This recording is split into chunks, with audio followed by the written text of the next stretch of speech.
Most people give up on tarot within the first week, not because it is too hard, but because nobody gives them a clear path. They try to memorize 78 cards all at once, feel completely overwhelmed, and quit. This video is going to change that. In this video, you are going to get a simple 7-day roadmap that takes you from knowing nothing about tarot to being able to do your first real reading. No memorization marathons, no confusing jargon, just one focused lesson per day, building on the last. And by the end, you will understand why tarot is actually much simpler than people make it seem. Let's start with day one. Day one, the four suits. Before you touch a single card, you need to understand how the deck is organized. Because once you do, 40 of the 78 cards will already make sense to you. The tarot deck is split into two main sections: the Minor Arcana, which has 56 cards, and the Major Arcana, which has 22 cards. Today, you are only focusing on the Minor Arcana. The Minor Arcana is divided into four suits, just like a regular playing card deck. Those four suits are cups, wands, swords, and pentacles, and each suit governs a completely different area of your life. Cups are about your emotional world, relationships, feelings, intuition, love. When you see a lot of cup cards in a reading, the message is almost always about how you feel or how someone else feels. Wands are about energy, passion, and ambition, career drive, creative projects, motivation. Wands are the suit of people who are building something and moving fast. Swords are about the mind, thoughts, decisions, conflict, truth, communication. Swords can be uncomfortable cards because they deal with the mental battles we fight, but they are also the suit of clarity and honesty. Pentacles are about the material world, money, work, home, health, physical reality. When pentacles show up, the reading is grounded in something practical and tangible. Here is the key insight from day one. You do not need to memorize all 56 Minor Arcana cards today. You just need to look at a card, identify its suit, and immediately know the general theme: emotional, energetic, mental, material. That is your entire homework for day one. Pick up your deck, flip through the Minor Arcana, and for each card, just say the suit out loud and the theme it represents. That simple exercise will wire the framework into your memory faster than any flashcard app. Day 2, Numerology Basics. You now know what each suit means. Today you are going to layer in the second dimension of the Minor Arcana, the numbers.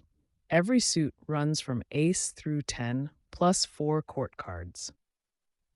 Today you are only focused on ace through 10. Because once you understand what each number means, you can decode any Minor Arcana card without memorizing it. The ace is always a beginning, a seed, raw potential. An ace of cups means a new emotional beginning. An ace of wands means a spark of new energy or a new idea. 2 is about choice, balance, or partnership, a decision that needs to be made or two forces coming together. 3 is the first result.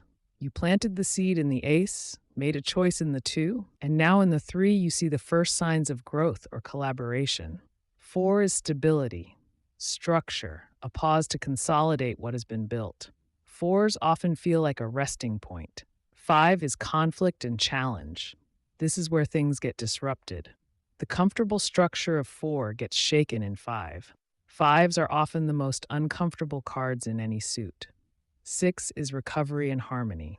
After the struggle of 5, 6 brings resolution, generosity, and moving forward. 7 is the number of reflection and strategy. You are past the halfway point, and now you need to make a smart move. 7s ask you to think carefully.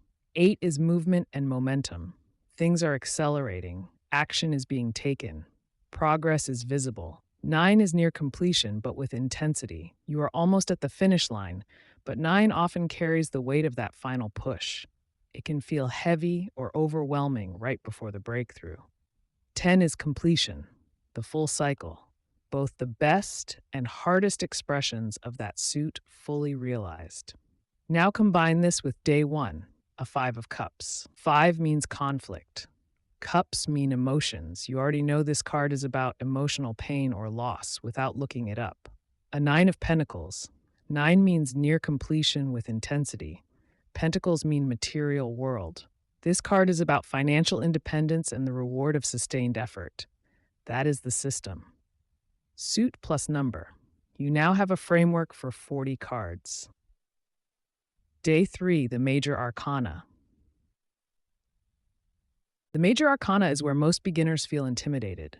22 cards with names like the Tower, the Hanged Man, and Death. They sound dramatic because they are meant to be. Here's the reframe that makes the Major Arcana simple. These 22 cards tell one continuous story, the story of a human life from the very beginning to full wisdom. It is called the Fool's Journey. The Fool is card 0, a young person standing at the edge of a cliff, about to step off into the unknown. No experience, pure potential. This is every one of us at the start of something new.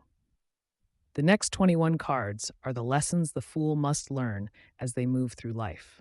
The Magician teaches the Fool about willpower and skill. The High Priestess teaches intuition and mystery. The Empress brings nurturing and abundance. The Emperor brings structure and authority. The Hierophant introduces tradition and belief systems. Then come the personal cards. The Lovers bring choice and connection. The Chariot brings determination and control. Strength brings inner courage. The Hermit brings solitude and self-reflection. The Wheel of Fortune reminds the Fool that cycles of life are beyond their control. Justice brings consequences and truth. The Hanged Man teaches surrender and new perspective. Death brings transformation and necessary endings. Temperance brings balance and patience. Then the shadow cards. The Devil shows where the Fool has become trapped by fear or obsession. The Tower brings sudden collapse and revelation. The Star brings hope after destruction. The Moon brings illusion and the unconscious. The Sun brings clarity and joy. Judgment is the moment of awakening, and the World is the final card.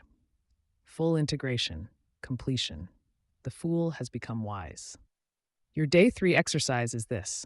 Lay all 22 Major Arcana cards in order from 0 to 21 and read their names out loud in sequence as one story. You do not need to memorize meanings yet. You just need to feel the arc: beginning, struggle, shadow, awakening, completion.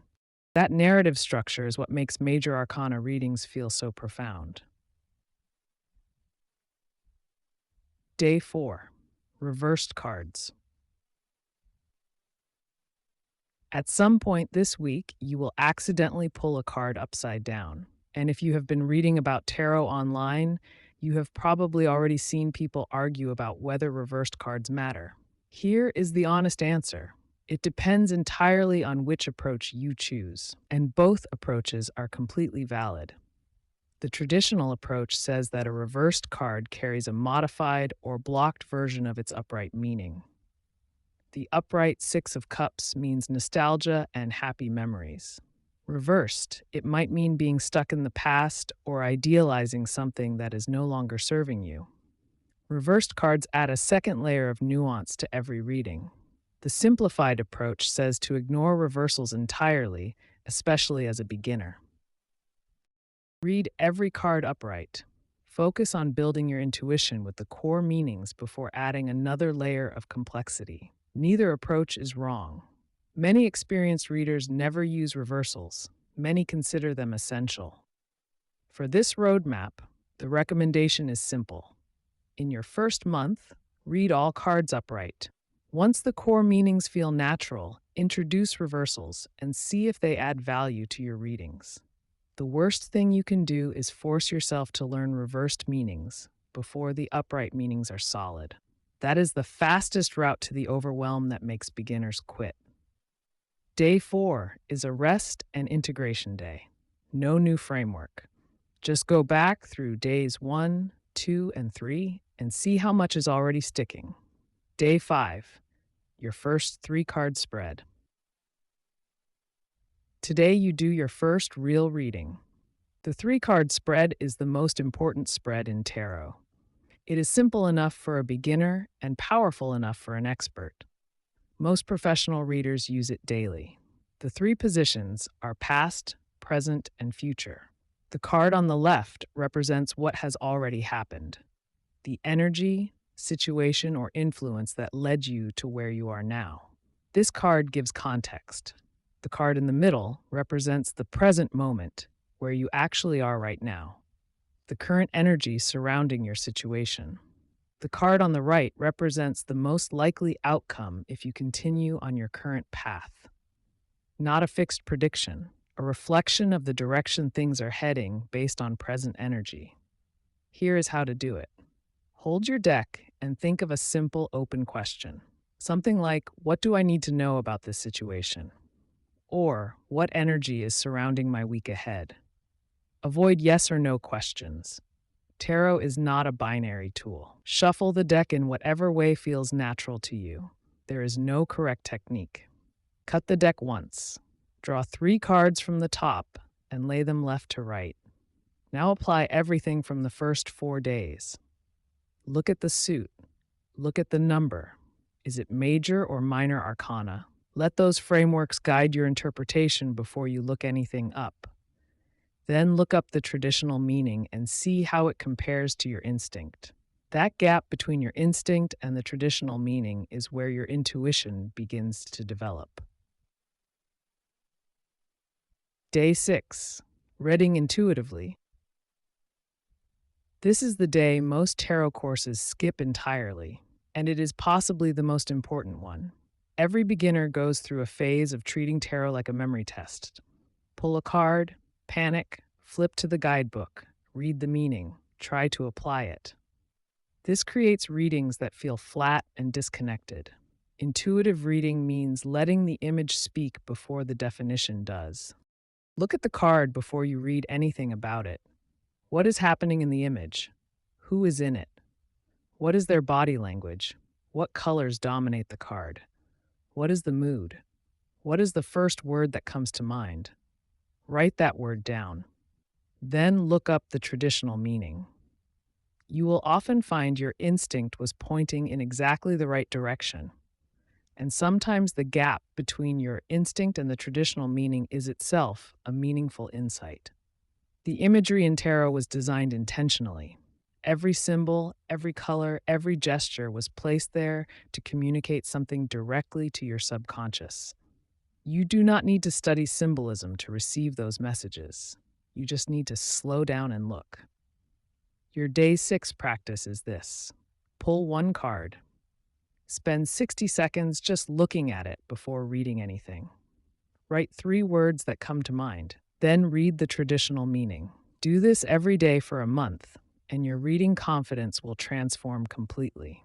This practice is called a daily draw, and it is the single most effective habit for learning tarot. Day 7. Your first full reading. You have made it to day 7. Today, you bring everything together. You understand the 4 suits and what areas of life they govern. You understand numerology and what each number adds to a card's meaning. You understand the major arcana as a journey. You have a position on reversals. You have done a 3-card spread, and you have practiced reading intuitively.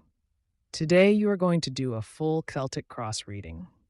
The Celtic Cross is 10 cards and the most widely used spread in tarot. It looks complex, but each position has a clear, fixed meaning. And with the framework you now have, you can work through all 10 cards systematically.